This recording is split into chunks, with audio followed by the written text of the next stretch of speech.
Hi and welcome to Stories and Stuff. This is a very special book by a very special man. His name is Chris Hadfield and he's a real astronaut. In fact, he used to be commander of the International Space Station. And this is a true story about Chris as a little boy. It's called The Darkest Dark. Now, space is a pretty dark place, but Chris used to be scared of the dark. Let's find out what happened. Chris was an astronaut, an important and very busy astronaut. When it was time to take a bath, he told his mother, "I'd love to, but I'm saving the planet from aliens." When it was time to get out of the bath and go to bed, he told his father, politely, because astronauts are always polite, "Sorry, no can do, I'm on my way to Mars." An astronaut's work is never done, so astronauts do not like to sleep. But their parents do. "You're a big boy now," said Chris's father. "You have to sleep in your own bed." And Chris tried. He really did. But his room was dark. Very, very dark. The kind of dark that attracts the worst sort of aliens. But his parents meant it. Chris was going to sleep in his own bed tonight. His mum and dad checked under his bed and in the closet and even in his underwear drawer. They declared the room 100% alien-free. They tucked Chris in. They turned on the nightlight. They even gave him a special bell to ring if he was nervous.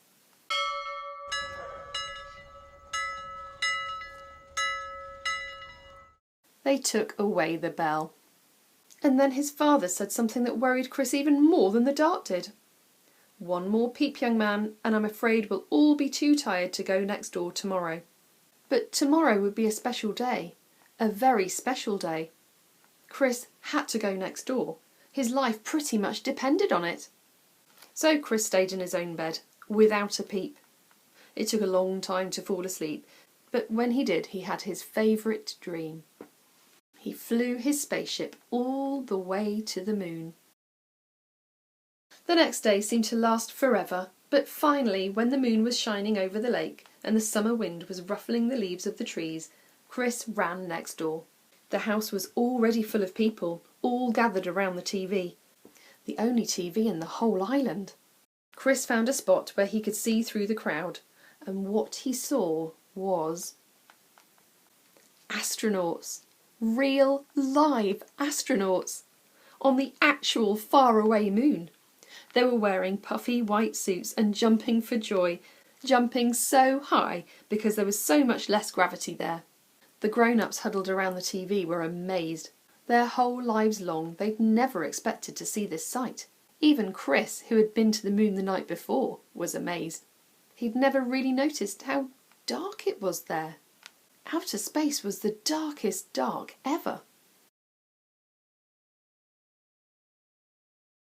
That night, Chris did a little experiment.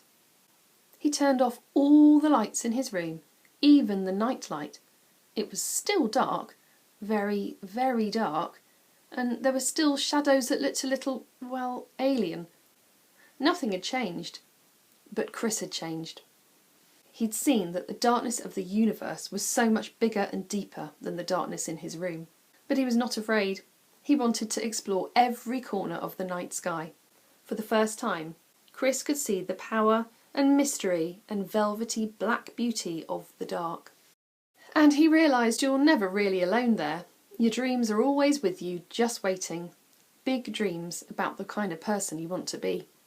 Wonderful dreams about the life you will live. Dreams that actually can come true. And here is Chris as a grown-up in space. How cool is that? Don't forget to like and subscribe for lots more stories soon.